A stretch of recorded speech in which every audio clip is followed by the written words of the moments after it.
কিন্তু প্রতিটা সেজদা, প্রতিটা রুকু, প্রতিটা জিকির, প্রতিটা তিলাওয়াত, প্রতিটা টাকার দান, প্রতিটা সাদাকা, আল্লাহর কসম আখিরাতে জান্নাতে ফেরেশতা ওইটার পুরস্কার একেবারে লিখিত ডকুমেন্ট সহ আপনার হাতে উঠায়। আররাফাহা লাহুম ইয়ারিফুনাহা, ইয়ারিফুনাহা কোরআন শরীফে আছে। আপনি আমি এটা বুঝাইয়া কইতো মজা পাইবেন। আপনি বলেন একবার সুবহানাল্লাহ, আবার বলেন সুবহানাল্লাহ, আবার বলেন সুবহানাল্লাহ। এই কয়বার হইল? এই হাসরের ময়দানে ফেরেশতা জান্নাতে এই বান্দাকে বলবে যে ভাই সাহেব 15ই নভেম্বর 2024 11:36 শাহেদাগঞ্জ দারুল উলুম মঈনুল ইসলাম মাদ্রাসার মাহফিলে আপনি 11:36 যখন বাজে তখন একবার সুবহানাল্লাহ পড়ছিলেন, এটা সেই সুবহানাল্লাহর পুরস্কার। এরপরে আপনি দ্বিতীয়বার আরেকবার সুবহানাল্লাহ পড়ছিলেন, এটা দ্বিতীয়বার একটা। এরপরে আরেকটা দিবে, সেটা বলে বলবে এটা তৃতীয়বার একটা। এইভাবে আলাদা আলাদা এখানে আপনার পুরস্কারের মধ্যে বিনিময় প্রতিদানের মধ্যে আপনার এখানে লেখা আছে একেবারে সন তারিখ দাগ নম্বর BSCS RS শুদ্ধ লেখা আছে।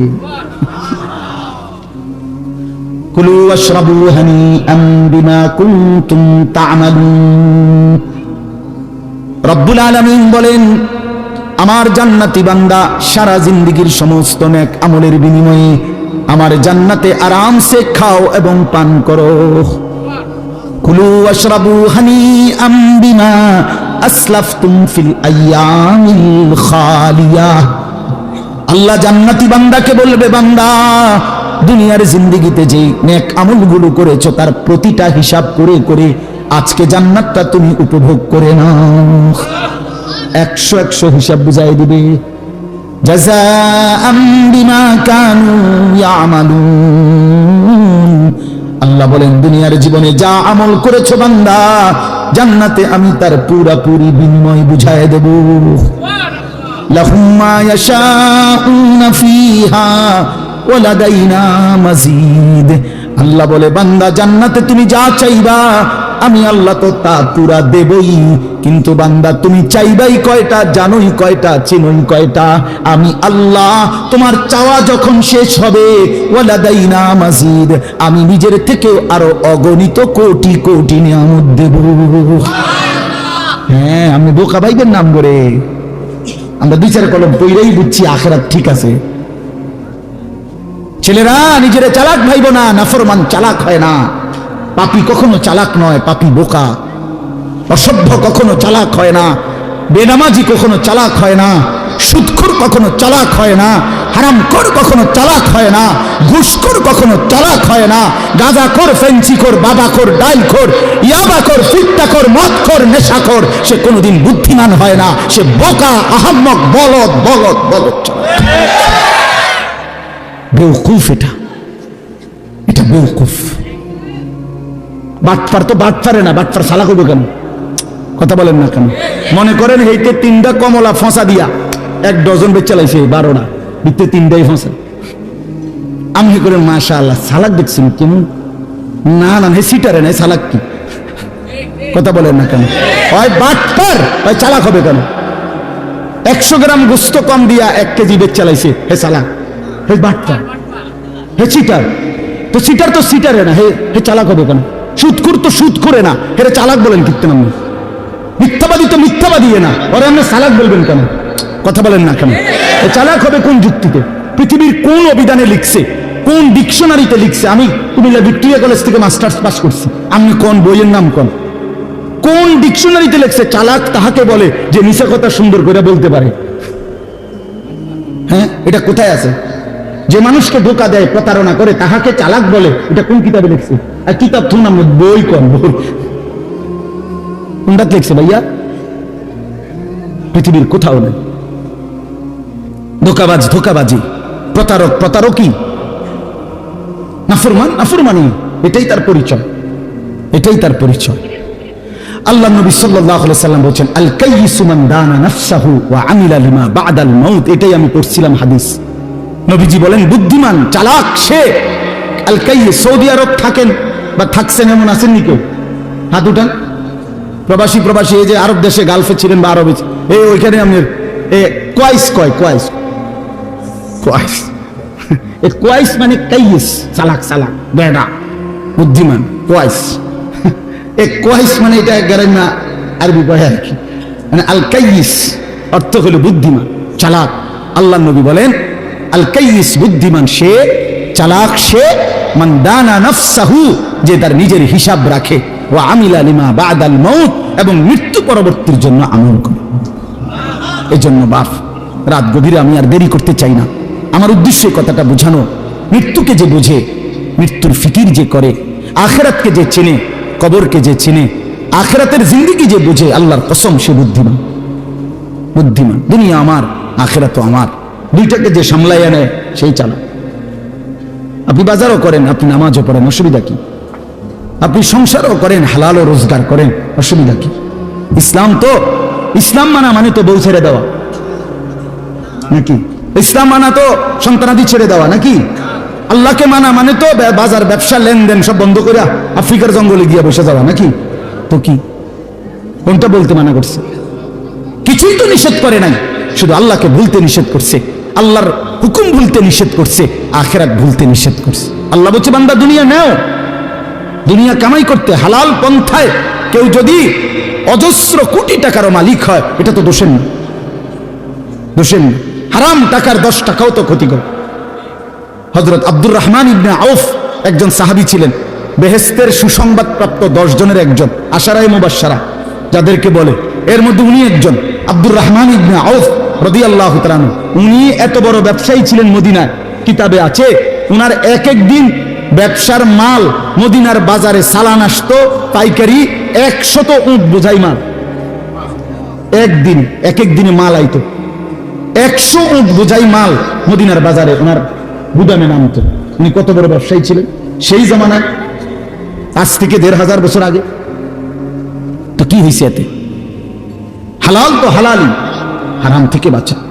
এই জন্য মৃত্যুকে মনে রাখা, আখিরাতকে মনে রাখা, কবরকে মনে রাখা, কিয়ামতকে মনে রাখা, হাসরের মাঠকে মনে রাখা, এটাই আমাদের জিন্দেগির পুঁজি। আর এই কোরআনুল কারীমের মধ্যে আল্লাহ তাআলা এটাই বারবার বারবার মনে করায় দিয়েছে। আল্লাহ বলছে বান্দা যাই করো শুধু এদুর মনে রাখো, এটা থাকবে না, এটা থাকবে। দুনিয়া যতই সাজাও বান্দা মনে রাখো তুমিও থাকতা না, দুনিয়াও থাকতো না। তুমিও যেমন মৃত্যু হবে, এই কায়নাতেরও মৃত্যু হবে। এই দুনিয়ার প্রত্যেক মানুষের মৃত্যু হলে সেটারে মৌত বলে, আর একদিন গোটা সৃষ্টি জগতের মৃত্যু হবে সেটারে কিয়ামত বলে, সেটারে কিয়ামত বলে। কেউ থাকবে না, আল্লাহ কথাটা বারবার মনে করাইছে। তোমার যেমন মৃত্যু হবে, সৃষ্টি জগতেরও মৃত্যু হবে। ইযা সামাউন ফাতারাত ওয়া ইদাল কাওয়াকিবু ইনতাসারাত, আল্লাহ বলেন ইযা শামসু কুফিরাত। আল্লাহ তাআলা এভাবে বারবার বলছে ইযা সামাউন শাক্কাত, আসমান ভেঙে যাবে, চূর্ণ বিচূর্ণ হয়ে যাবে, তারকারাজি খসে খসে পড়বে, সূর্য চন্দ্র আলোহীন হয়ে পড়বে। আল্লাহ তাআলা বলেন ইদা রাজ্জাতিল আরদু রাজ্জা, জমিন পাউডারের মতো রেজা রেজা পাউডার হয়ে যাবে। আল্লাহ তাআলা বলছে পাহাড়গুলো তুলার মতো ধুলির মতো উঠতে থাকবে। আল্লাহ বলছে বান্দা একদিন আমি গোটা কায়নাত আমি শেষ করে দেব, আমার সংসার আমি গুছায় ফেলবো, আমার এই কায়নাত আমি আল্লাহ তাআলা ইসরাফিলের সিঙ্গার ফু দিলে আমি আল্লাহ তাআলা গুটিয়ে ফেলবো। এই কথাটাই আপনাদের সামনে এখানে আমি শুনাইতে চাই, এই অল্প একটু শুনে। আল্লাহ তাআলা এখানে এই কথাটাই তুলে ধরছেন কোরআনের বহু সূরায়, যে বান্দা এই সৃষ্টি জগৎ একদিন থাকবে না, কিয়ামত হবে, একদিন ইসরাফিল ফু দিবে। ইসরাফিল যেদিন ফু দিবে, কোরআনে এই বর্ণনাটা দুই ভাবে আছে। একটা হলো ইসরাফিল প্রথমবার ফু দিবে, আরেকটা হলো ইসরাফিল দ্বিতীয়বার ফু দিবে। ইসরাফিল মোট 2 বার ফু দিবে। প্রথমবার ফু দিলে জমিনের মধ্যে ভূমিকম্প শুরু হবে। আল্লাহ বলেন এই ভূমিকম্পটা গোটা পৃথিবী একসাথে, আমার সৃষ্টি পুরাটা একসাথে নড়বে। ইন্না জালজালাতাস সাআতি শাইউন আযীম। আল্লাহ বলেন বান্দা দুনিয়ায় বহু ভূমিকম্প তুমি দেখছো, তবে মনে রেখো কিয়ামতের ভূমিকম্প, ইসরাফিল ফু দিলে প্রথম যে ভূমিকম্প হবে, কিয়ামত সংঘটিত হওয়ার জন্য, গোটা সৃষ্টিটা ভেঙে চুরে যাওয়ার জন্য, সেটা হবে বড়ই ভয়ানক, সেটা বড়ই ভয়ানক। ইয়াউমা তারাউনাহা তাদহালু কুল্লু মুরদিআতিন আম্মা আরদাআত, কোরআন শরীফে আছে। এই প্রথম ভূমিকম্প যখন শুরু হবে জমিনে, ইসরাফিলের ফু শুরু হবে, সবকিছু যখন ভাঙতে শুরু করবে, আল্লাহ তাআলা বলেন যে মা তার দুধের বাচ্চা কোলে দুধ খাওয়াচ্ছিল, ওই মা সন্তানকে ছুঁড়ে ফেলে দিয়ে পাগলের মতো ছুটতে থাকবে। ওয়াতাদাউ কুল্লু যাতি হামলিন হামলাহা, যে মায়ের পেটের বাচ্চা 10 মাস পূর্ণ হয়ে গেছে, এই আর ঘন্টা 2-4 ঘন্টা পরে বাচ্চাটা প্রসব হবে, আল্লাহর কসম, আল্লাহ কোরআনে বলছে সেই গর্ভধারিণী মা 10 মাস যে তার সন্তানকে গর্ভে লালন করেছে, ইসরাফিলের ফু দিলে জমিনের কম্পন যখন শুরু হবে, ভূমিকম্প, তখন এই গর্ভধারিণী মা এভাবে দৌড়বে, এভাবে ছুটবে, নিজের বাচ্চা নিজের থেকে খালাস হয়ে পড়ে যাবে, বা ফিরেও তাকাবে। ও তারা নাসা সুকারা, আল্লাহ বলে সমস্ত মানুষগুলো বাতালের মতো দৌড়তে থাকবে। এইভাবে সব কিছু কাঁপতে কাঁপতে সব কিছু দূর গিয়া গিয়া ভাঙ্গা ভাঙ্গা পড়বে, মুখ থুবড়ে পড়বে। তো আল্লাহ রাসূল সাল্লাল্লাহু আলাইহি সাল্লাম বলেন সমস্ত কিছু এই সৃষ্টি জগতের যা আছে আল্লাহ ব্যতীত সব কিছুই প্রথম ফুঁয়ের পরে কাঁপতে কাঁপতে ভূমিকম্পের মতো হয়ে জমিনের তলদেশে চলে যাবে। মাটির উপরে তখন একটি সুতা আর থাকবে না, আর কিছুই। এই হলো কিয়ামত, প্রথম ফুঁ, প্রথম ভূমিকম্প। নির্দিষ্ট একটা সময় পরে আবার আল্লাহ তাআলা ইসরাফিলকে জীবিত করে আবার বলবেন আরেকটা ফুঁ দাও, একটি নির্দিষ্ট সময় পরে। সেই সময়টা কতদিন? একটি বর্ণনা থেকে, নবীজির একটা বর্ণনা থেকে মুহাদ্দিসিনে কেরাম বলছে এই দ্বিতীয় ফু আর প্রথম ফুর মাঝখানে, প্রথম ফুতে সব কিছু যখন কবরে চলে যাবে, তখন হতে পারে দ্বিতীয় ফু দিতে দিতে মাঝখানের সময় 40,000 বছর। আমার বন্ধু, আমার বাপ, আমার ভাই, রাত হইছে, কষ্ট সবাই করতেছেন, এতটুকু তো ভাবেন সর্বশেষ যেই লোকটা কবরে যাবে, শেষ হতে পারে তাকে কবরেই থাকতে হবে 40,000 বছর। তো এখন যারা মরতেছে তারা কবরে আছে আজকে কত বছর? নবীজি সাল্লাল্লাহু আলাইহি সাল্লামের জামানায় যারা মারা গেছে তারা আজকে কতদিন কবর? ওই নূহ আলাইহিস সালামের জামানায় যারা মারা গেছে তারা আজকে কতদিন কবর? ভেবে দেখেন। আচ্ছা, এই শেষ লোকটাই যদি 40,000 বছর থাকতে হয়, আর যদি কবরের আযাব হয়, তার কি পরিমাণ কষ্ট পাবে সে, কি পরিমাণ কষ্ট পাবে? আল্লাহ রাসূল সাল্লাল্লাহু আলাইহি সাল্লাম বলেন কবরের প্রথম শাস্তিটা কি? কোন ব্যক্তি যখন কবরের প্রশ্নের জবাব দিতে পারবে না, তখন আল্লাহর পক্ষ থেকে ফেরেশতাদেরকে বলবে কাযাবা আবদি, আমার বান্দা মিথ্যা বলেছে, ফাআফরিশুহু মিনান নার ওয়ালবাসুহু মিনান নার ওয়াফতাহু লাহু বাবান ইলান নার। আল্লাহ বলবে ফেরেশতাদেরকে, ফেরেশতারা আমার এই নাফরমান বান্দার কবরের মধ্যে জাহান্নামের বিছানা বিছিয়ে দাও, আগুনের পোশাক পরিয়ে দাও, আর জাহান্নাম বরাবর তার জন্য একটা দরজা খুলে দাও। এরপরে নবীজি বলছেন ফেরেশতারা এই ব্যবস্থাপনা করে, আল্লাহর কসম বাফ, নবীজি বলছেন ফেরেশতারা যখন চলে যাবে এই আগুনের বিছানা বিছাইয়া, আগুনের পোশাক পরাইয়া, আর জাহান্নামের দরজা খুলে দিয়ে যখন কবরে রেখে এই নাফরমানকে রেখে যাবে, তখন আল্লাহ নবী সাল্লাল্লাহু আলাইহি সাল্লাম বলেন প্রথম মুহূর্তেই ফেরেশতা চলে যাওয়ার সাথে সাথে মাটি ডান দিক থেকে এই নাফরমানকে একটা চাপ দিবে, বাম দিকে ডান পাশের হাড্ডি পাঁজর ভাঙ্গা বাম দিকে চলে যাবে। বাম দিকের মাটি ডান দিকে চাপ দিবে, তো বাম দিকের হাড্ডি পাঁজর ভাঙ্গা ডান দিকে চলে আসবে। আল্লাহ আমাকে মাফ করে দেন। আল্লাহুম্মা আউযু বিকা মিন আযাবিল কবর। নবী সাল্লাল্লাহু আলাইহি সাল্লাম 5 ওয়াক্ত নামাজের পরে, আল্লাহর কসম বন্ধু, প্রতিদিন 5 ওয়াক্ত নামাজের পরে নবীজি কবরের আযাব থেকে পানাহ চাইতেন প্রতিদিন। হযরত উসমান রাদিয়াল্লাহু তাআলা আনহু কবরের সামনে দাঁড়াইলে এই পরিমাণ কাঁদতেন, হাত্তা ইয়াবুল্লা লিহিয়াতাহু, হাদিসে আছে কিতাবে, যে তার দাড়িগুলো ভিজে ভিজে যাইত, দাড়ি ভিজে যাইত, এই পরিমাণ কাঁদতেন কবর দেখলে। এরপরে তো সামনে ভাইয়া, বিষয়টাকে হালকা মনে করেন না বাবারা আমার, ছেলেরা আমার, বিষয়টাকে দোস্ত আমার হালকা মনে করেন। এই বেনামাজি জিন্দিগি কষ্ট পাইবেন, এই বেহায়ার জিন্দিগি কষ্ট পাইবা বাপ। আমি বলছিলাম আরেকটা কথা, আল্লাহ নবী বলবে একটা কথা, তো আল্লাহ বলছে বান্দা আমি আর কতবার বললে, কেমনে বললে, আমি এর চাইতে দামি আর কোন কথা নাজিল করলে তুমি আমারে মানতা?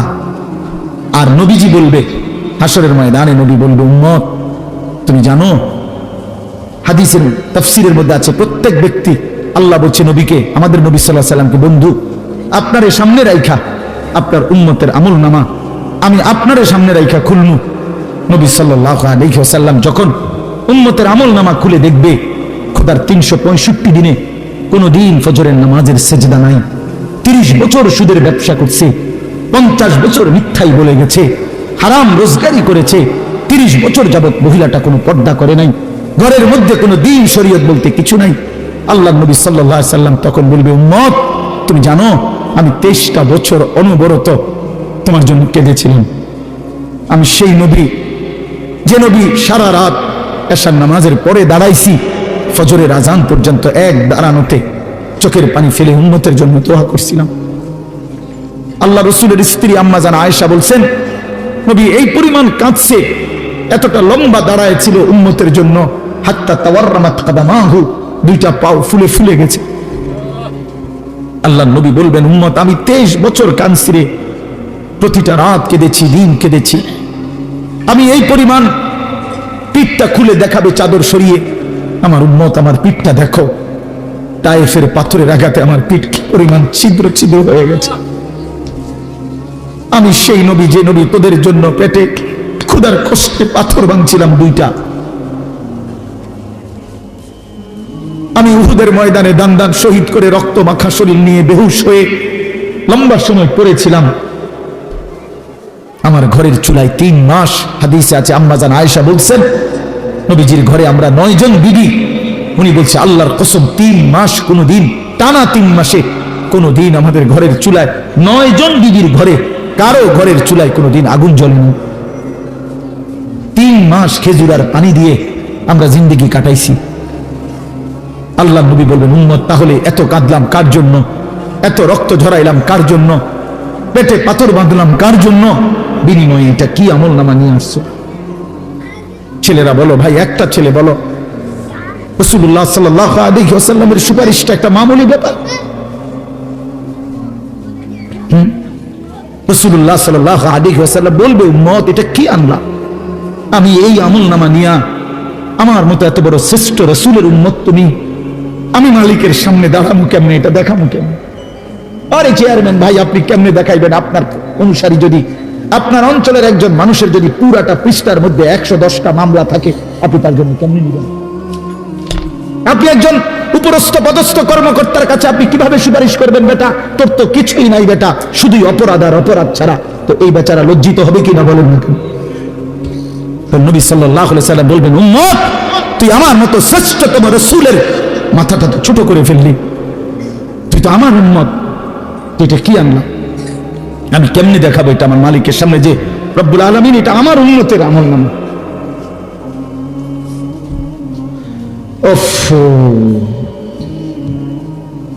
চলেন ভাই,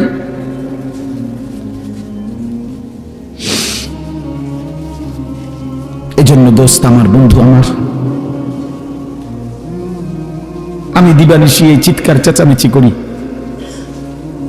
এই আহাজারি আমার অনেক দিনের। মুসলমানের সন্তান ফিরবে, নওজওয়ানরা ফিরবে, মুসলমানের যুব সমাজ নামাজ পড়বে, আল্লাহরে চিনবে, এটাই আমার স্বপ্ন, এ আমার দিলের তামান্না। কারো প্রতি আলহামদুলিল্লাহ এখন আর দিলে শত্রুতা রাখি না, কারো বিরোধিতা, কারো প্রতি হিংসা করার কোন সময়ও নাই, বিশ্বাস করেন, একদম সময় নেই, সময়ই তো না। আমি জুমার নামাজ পড়াইছি ঢাকা মোহাম্মদপুর আদাবর, আমার জুমা, ওইখান থেকে আমি জুমার পরে রওনা দিয়া মাগরিবের পরে রোয়াচালা বয়ান করছি, এশার একটু পরে ওই মুসাগারা বয়ান করছি, এরপরে এখানে এসে বয়ানে করছি, শুধু ওযু করছি,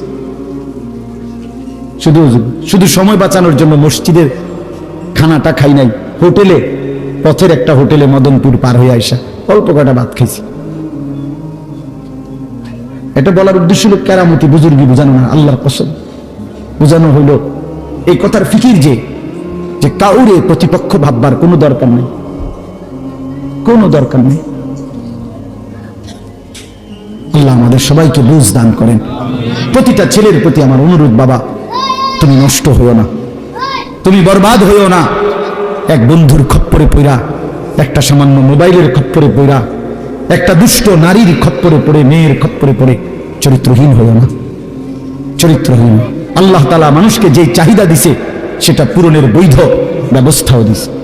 মানুষকে আল্লাহ তাআলা তৃষ্ণা দিয়েছেন, তো তৃষ্ণা নিবারণের জন্য পবিত্র হালাল পানীয় আল্লাহ তাআলা দিয়েছেন। মানুষকে আল্লাহ তাআলা ক্ষুধার চাহিদা দিয়েছেন, তো হালাল খাবারও আল্লাহ তাআলা দিয়েছেন। তো মানুষের লজ্জাস্থানের যে চাহিদা, শাহওয়াত, যৌন চাহিদা, এটা আল্লাহ তাআলা দিয়েছেন। তো এটা পূরণের জন্য হালাল স্ত্রী আল্লাহ প্রত্যেক পুরুষের জন্য ব্যবস্থাও রেখেছেন। কেন নষ্ট হবে? চরিত্রহীন হবে কেন? উলঙ্গ ছবি আর নর্তকীর পিছনে জীবন শেষ করে দিবা কেন? কি দুঃখে বন্ধু নষ্ট হইলা বলো? অনেক ছেলে তো এখানে বসছো মাশাআল্লাহ, কিন্তু অনেক ছেলের চেহারা দেখলেই বোঝা যায় ভাইয়া নামাজ পড়ো না, চেহারায় সেজদার চিহ্ন নাই। দোস্ত আমার, চিহ্ন নাই। আল্লাহ আমাদেরকে মাফ করে দেন। তো আল্লাহ তাআলা বলেন ইসরাফিলকে আল্লাহ দ্বিতীয়বার উঠাবে, উঠাইয়া বলবে ইসরাফিল আবার ফু দাও। এই আবার ফু দিলে এবার আবার জমিন কাঁপতে শুরু করবে দ্বিতীয়বার। তো প্রথমবার ফু দেওয়াতে জমিন কাঁপতে কাঁপতে সব কিছু কই গেছিল? নিচে, মাটির নিচে। মাটির উপরটা কি খালি, ফাঁকা না? এইবার দ্বিতীয়বার যখন ইসরাফিল ফু দিবে, মাটি কাঁপতে কাঁপতে ভূমিকম্প শুরু হলে এবার জমিনের সমস্ত কিছু ভিতরে যেগুলো ছিল সব কিছু জমিনের উপরে উঠে আসবে একেবারে একটা সুতা সহ। গরু, ছাগল, মানুষ, জিন, স্বর্ণ, রৌপ্য, হীরা, মণি, মুক্তা, জহরত, সব সব সব, শুধু মানুষ না, একেবারে সব কিছু। একেবারে আদম আলাইহিস সালামের জামানা থেকে ইসরাফিলের ফু পর্যন্ত যত কিছু মাটির তলে গেছে সব মাটির উপর উঠে আসবে। ইদা জুলজিলাতিল আরদু জিলজালাহা, আল্লাহ তাআলা বলেন এই দ্বিতীয়বারের ভূমিকম্প জমিনে যখন হবে, ওয়া আখরাজাতিল আরদু আসকালাহা, জমিন তার তলদেশ থেকে তার ভেতরে যা কিছু বোঝা জমিনের মধ্যে ছিল সব কিছু সে জমিনের উপরে তুলে দিবে। তুলে দিলে তখন তাফসীরের মধ্যে আছে এই যে স্বর্ণ, রৌপ্য, মণি, মুক্তা, টাকা পয়সা, হীরা, জহরত, অর্থ সম্পদ, এগুলোর স্তূপ থাকবে। আশ্চর্য কথা শুনেন, সরাসরি হাদিসে আছে নবীজি বলছেন এই স্বর্ণ, রৌপ্য, মণি, মুক্তাগুলো তখন আল্লাহর কুদরতে কথা বলবে। এইগুলা, এই অর্থ সম্পদ গুলা, মানুষের যে অর্থ সম্পদ, এগুলো কথা বলবে। কি কথা বলবে? চোরের ডাক দিবে, আইনা সারিক, এই চোর, এদিকে বাটফার, এদিকে, এই সম্পদের জন্য চুরি করেছিলি, আজ যা দরকার নেই।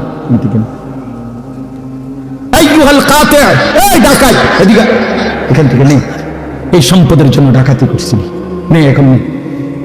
সরাসরি হাদিস আছে, রাসূলুল্লাহ সাল্লাল্লাহু আলাইহি ওয়াসাল্লাম বলছেন এই অর্থ সম্পদ ডাক দিয়া বলবে, হে আত্মীয়তার সম্পর্ক ছিন্নকারী বেঈমান, এদিকে, এই সম্পত্তির জন্য আপন ভাইকে বঞ্চিত করছিলি, আপন চাচাকে বঞ্চিত করছিলি, আপন ভাতিজারে বঞ্চিত করছিলি, এর জন্যই আত্মীয়তার সম্পর্ক ছিন্ন করেছিলি, এখন নেই, যা লাগবে নেই, হারাম কর এখন নেই, সুদখোর, কত টাকা দরকার তোর, এখন নেই। আল্লাহর কসম, মানুষ পাগল হয়ে যাবে, অবাক হয়ে যাবে। আর এটা কি? এর পরের আয়াত, ওয়াকালাল ইনসানু মা লাহা, লোকেরা বলবে এটা কি? আরে এটা কি কারবার? এগুলো কথা কয় কেমনে? এগুলো কয় কি? এগুলা মানুষ সব অবাক হয়ে যাবে, বলবে একে অপরে মা লাহা, জমিনের কি হলো, এগুলোর কি হলো, এগুলো কথা বলছে কেন, এগুলো কি বলতেছে এগুলো? অর্থাৎ কেউ তো কিছুই নিবে না, নিবে কিছু, কথা বলেন না কেন কারো কোনো?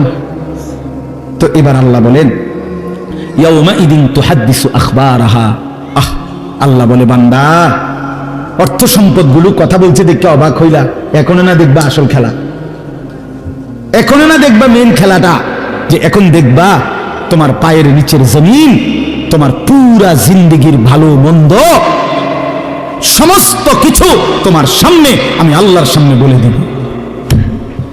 এখন শুনবা, এই জমিন তোমার ভালো মন্দ কথা বলবে। ইয়াউমা ইদিন তুহাদ্দিসু আখবারাহা, তোমার প্রতিটা মিনিট সেকেন্ড একাকী প্রকাশ্য, ঘরে বাহিরে, লোকালয়ে, আলোতে, অন্ধকারে, রাত গভীরে, দিনের আলোতে, তুমি যা ভালো করেছো তাও বলবে, তুমি যা মন্দ করেছো তাও বলবে।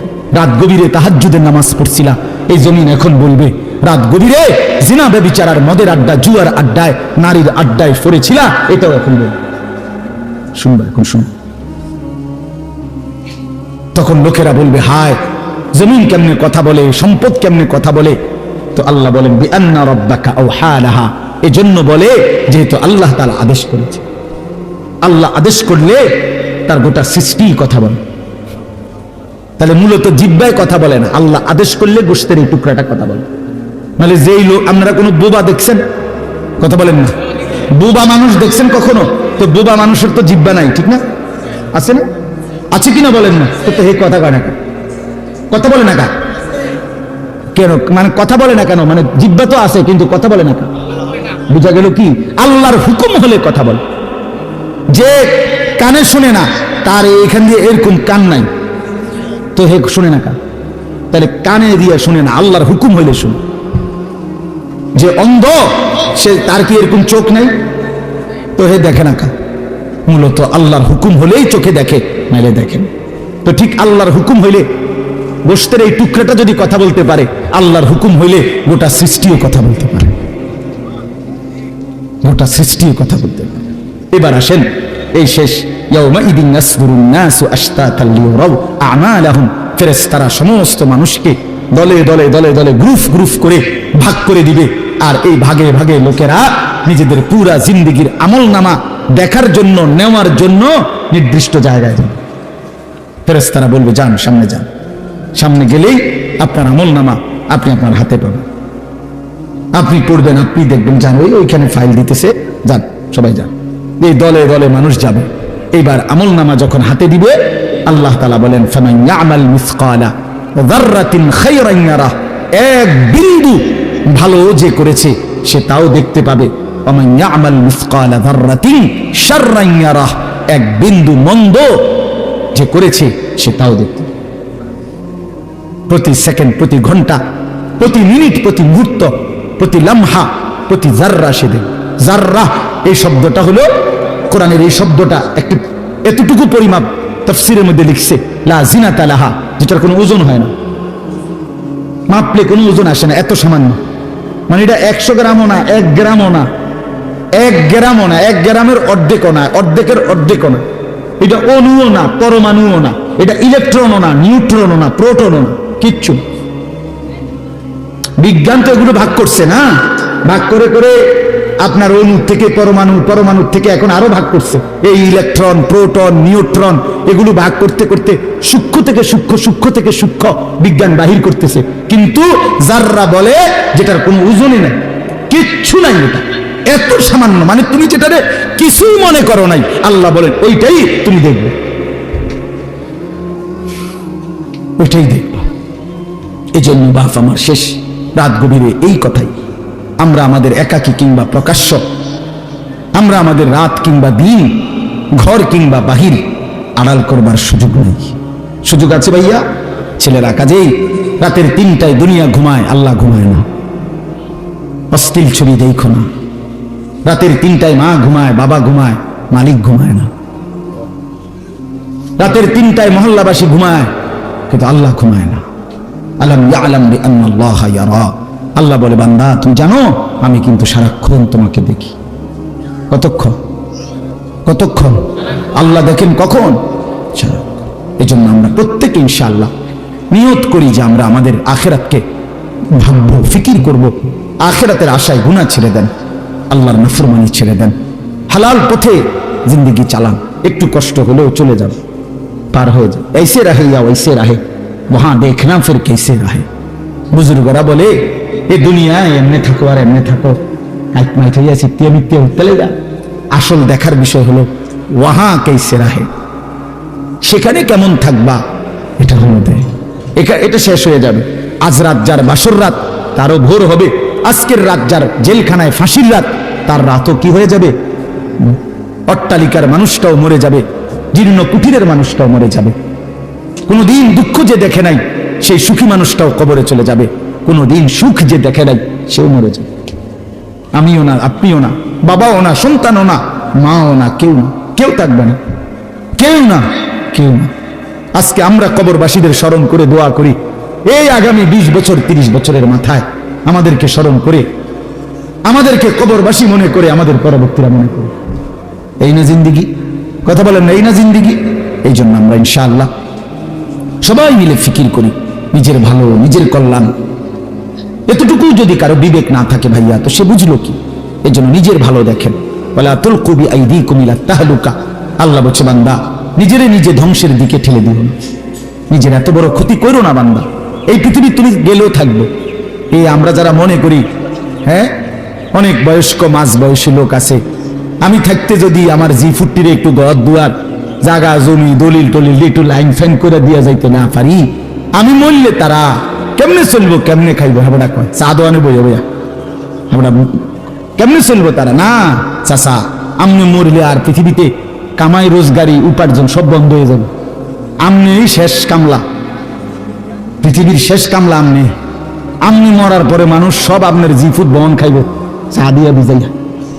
না ভাত তরকারি তো নাই, আমনে মরলে কি আর ভাত তরকারি আগে করতো? আমনে মরলে ইট বালু সিমেন্ট ভাত তরকারি চাল ডাল এটি পৃথিবীর থেকে ফেরেশতারা নিব। এটি কথা হইল? কোনো কথা বলেন, এটা কোনো কথা হইল?